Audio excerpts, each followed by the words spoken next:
Hey guys, we're back at it. Here are some notes for 11-2, day 2. So, right, we're in our packets. We're pulling out 11-2, day 2 notes. The first example, maybe we even could have done yesterday, which is totally cool. And then we're going to talk about some more vectors stuff. So, right now, we're going to do a little bit more calculus with vectors, since our previous lesson was a lot of sort of like those pre-calc topics with vectors. So let's go ahead and get started. Let me get this PowerPoint pulled on up here. And let's do this. I've done this like a whole one time, and of course I have forgotten what my steps were. Here we go. We're getting there, guys. Give me one sec. All right, let's do this. Okay, so here we are. Our fun title of the day. It's so cute, Vectorious. That's clever. Let's go ahead and learn about this.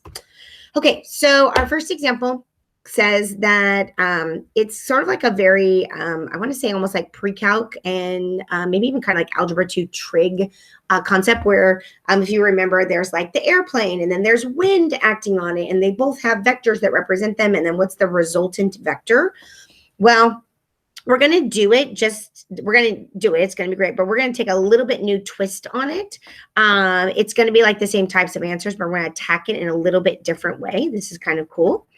So let's go ahead and, of course, start by drawing a picture. So sometimes we like to add our vectors by doing the tail to head method, where you draw one vector and then attach the next one.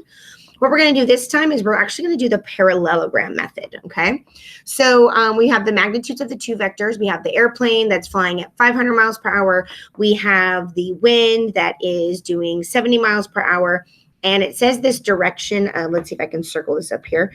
Okay, it says the direction of 60 degrees north of east, right? So if we kind of think about north, south, east, west, just in general, this is east right here. And then if we were north of east, we would be this way from east, okay? So that's where we're going to go. So our two vectors, the airplane is flying at 500 miles per hour due east, so straight east. And then this whole 60 degrees north of east, you can imagine, I am going to erase this really fast. This is that 60 degrees north, okay? So that is lovely. And then we're adding these guys parallelogram style, like we talked about yesterday, one of the ways to add vectors. And so what you can do is you can complete the parallelogram. And then remember, when you do it parallelogram style, you go from the ultimate beginning all the way across to the ultimate sort of like diagonal side. And so it looks like this. So we're going from the two tails across the parallelogram. And then they want us to figure out what the resultant vector stuff is. So in Algebra 2 Trig, what we ended up doing was that we ended up doing like the law of cosines and calling this x, and it worked extremely well. We did that in Algebra 2 Trig and in pre-calc. So what we're going to do now, we're going to do a little bit different because we're going to sort of really focus in on that vector part, okay? So we're going to add the vectors component-wise. Very interesting, very clever, another way to do this. So we were talking about the vectors of each vector, right? This guy right here of 500 cosine of 0 degrees, 500 sine of 0 degrees is representing this vector right there. Got it? Okay. Cosine of 0 is 1, so that's 500. Sine of 0 is 0, and so our vector is now 500, 0. Okay. Then the other vector, right, this guy right here is being represented by 70 cosine 60 and then 70 sine 60.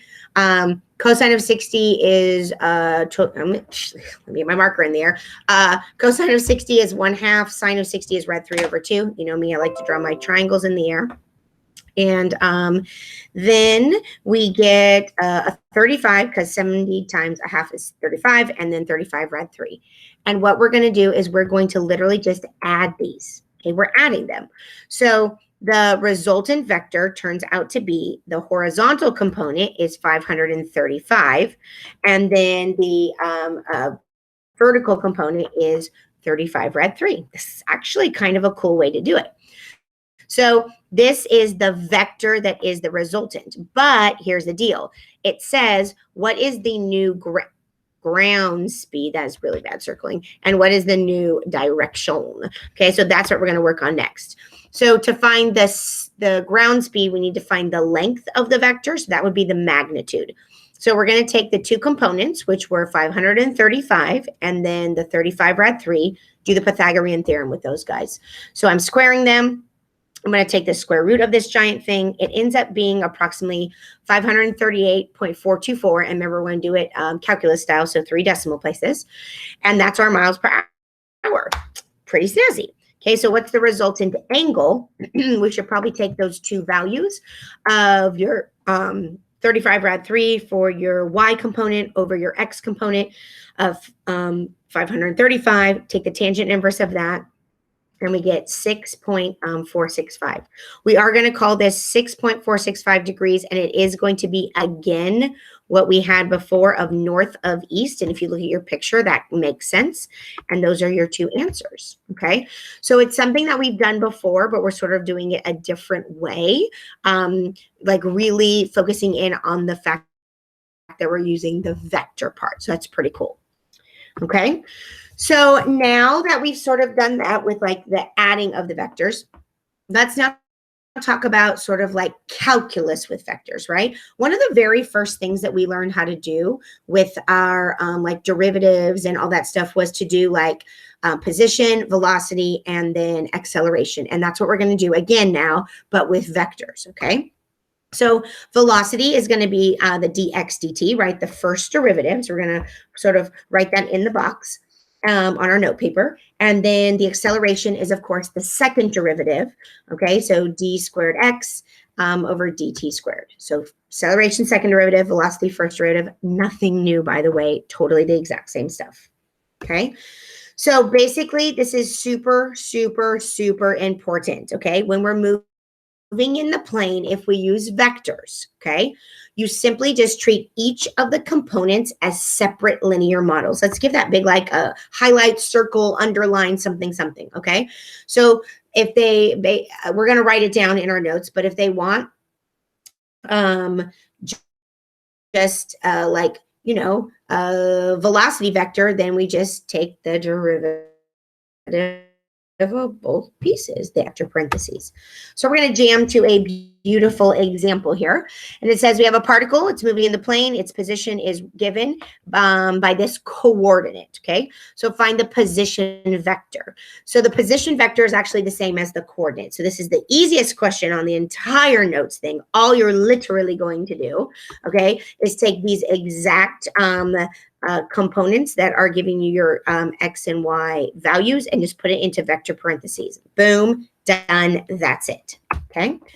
Part B of the question asks us to find the velocity. So again, we're just going to take those two components and just take the derivative of each.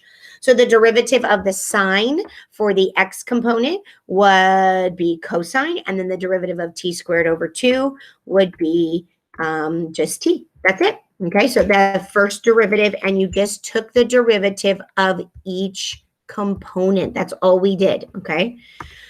Part C of the question, it looks like it says find the acceleration vector. Not a problem. We're just going to do the second derivative. So I'm just going to take my answer right here, and now I'm just going to go ahead and I'm going to take that guy's derivative.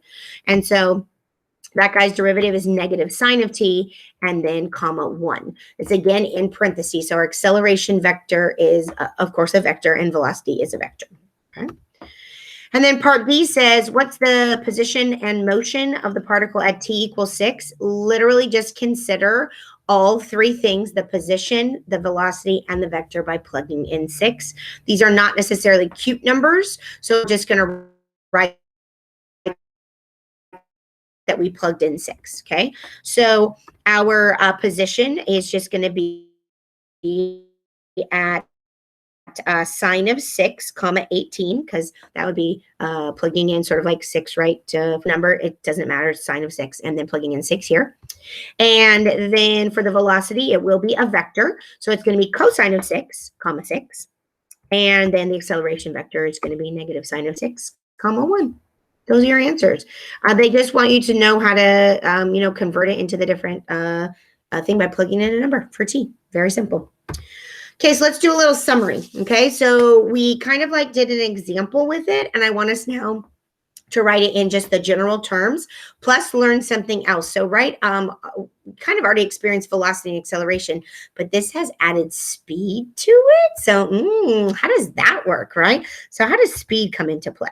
So let's go ahead and fill in some like almost just like vocabulary, what we're doing right now.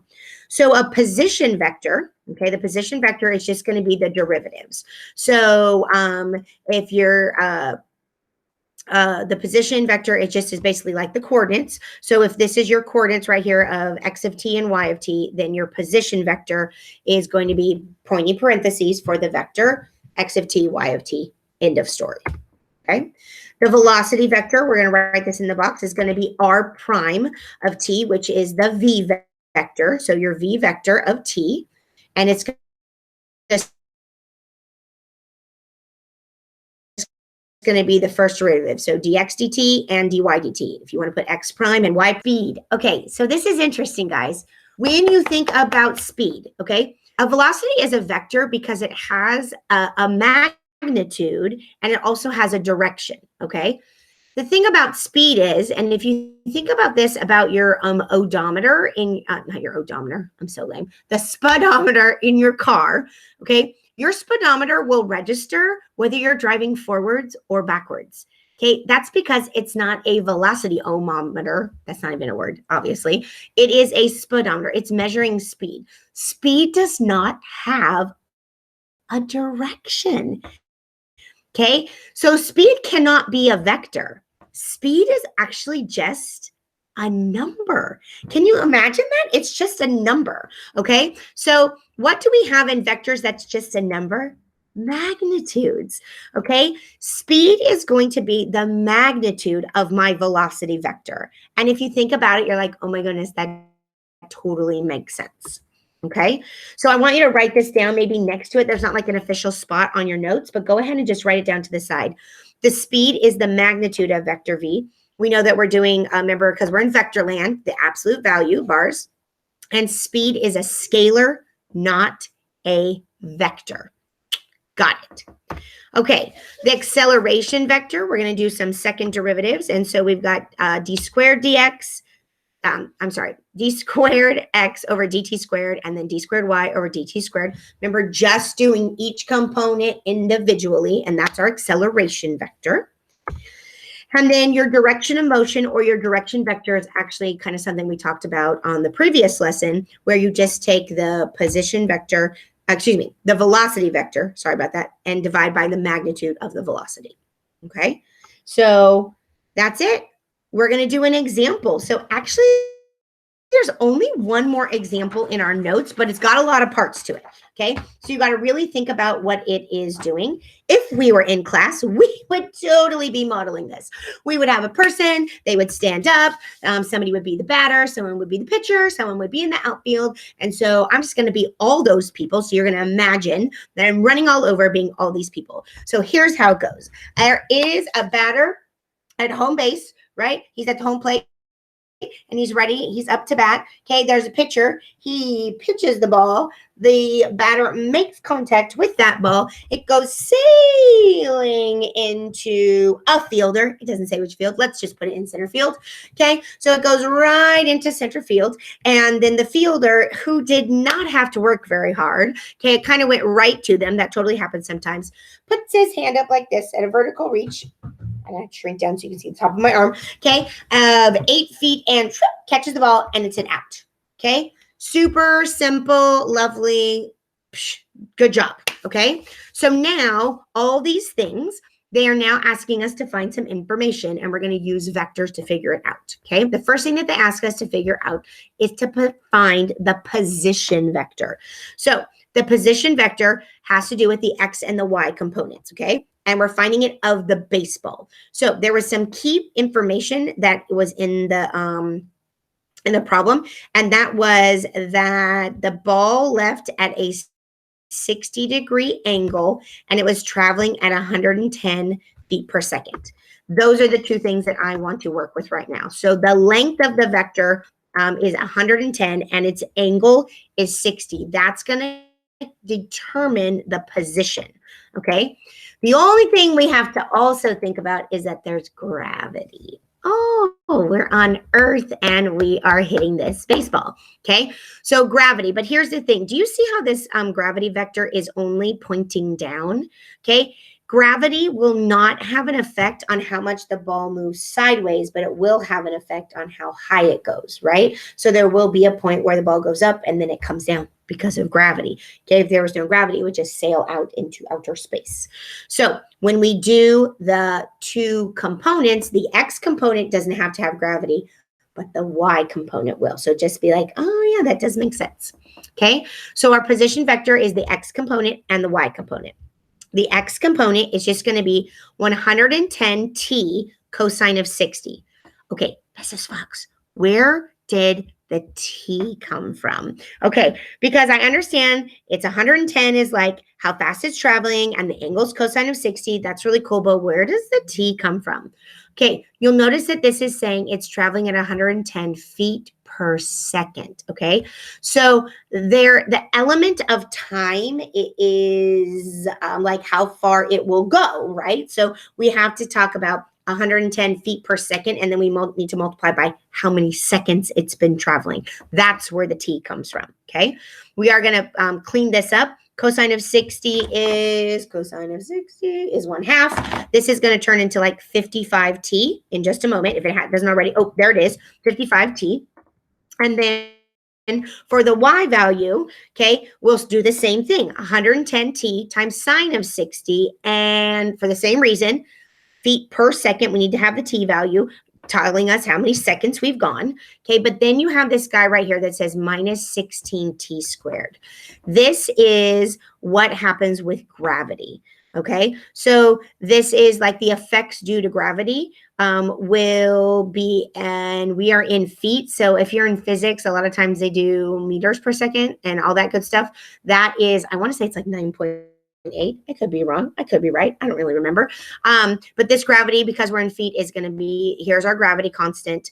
So we're going to be minusing so minus 16t squared is the effect of gravity. So we'll clean this up. Sine of 60 is a rad 3 over 2, and it does clean up to be this. Okay, so 55 rad 3 times t, and then minus your 16t squared. And folks, that is your position vector. So you're just going to toss both those numbers into your pointy parentheses, and woo-woo, we got it, okay? This is now what we're going to use. So this, and it's not going to be on my screen anymore, okay? So you're going to have to remember it's on your paper. Look, guys, I'm getting better at drawing circles around things. We are going to do, this is our position vector to do our other parts of the question. Okay, so let's go to part B of the question. Part B of the question says, what is the velocity vector? Whew, not a problem. I'm going to go backwards. This is my velocity vector. This is my position vector. I'm just going to take the derivatives. Okay, so the derivative of 55t is going to be 55. The derivative of this for the y component is going to be 55 rad 3, and then probably minus 32t. So that's exactly what we do. We're taking the derivative of each component. So just like I said from the other screen, the velocity vector is now 55, and then for the x component, y component is 55 rad 3 minus 32t. Done. Love it. Okay. Part C. At what time, we're solving for a t value, does the fielder catch the ball, and how far is he from home plate? Let's do one question at a time. At what time does the fielder catch the ball? Okay, so what are we even dealing with? So first of all, I remember that when the fielder caught the ball, he was at let me go back to the problem, a vertical reach of 8 feet. Okay, so you can imagine this. There's sort of like this parabolic arc that you hit the ball and the ball's going, and then the guy's going to catch it at 8 feet. So he put up his hand, right, and from the ground, all the way up to here, he catches it, and he catches it at 8 feet. So what does this have to do with? Does it have to do with velocity, position, acceleration? I haven't even found that yet. It has to do with the position. We want to know when the y component is 8 feet. So we are only going to focus on the y part, okay, of the position. That's what we're focusing on, okay? So the position, the y component of the position vector was 55 rad 3 t minus 16t squared. We are then going to set that equal to 8. Okay. I think I'm going to go ahead and rearrange that so that I get 16t squared minus 55 rad 3t plus 8 equals 0. Now I have a quadratic. I am so going to bust out my graphing calculator. I'm going to run my quad form program, and I'm going to use 16 for A and negative 55 rad 3 for B and 8 for C, and I get a beautiful answer of 5.869. Very exciting, folks. This is the time that it takes to for the guy to catch the ball, and actually, that is actually reasonable. Okay, so I don't know if you've been to a baseball game. I'm actually going to just do a stopwatch really fast, just for my own funness right here, and see what does 5 seconds look like. Where's my stopwatch? Is this my stopwatch? Ooh, this is my stopwatch. Okay.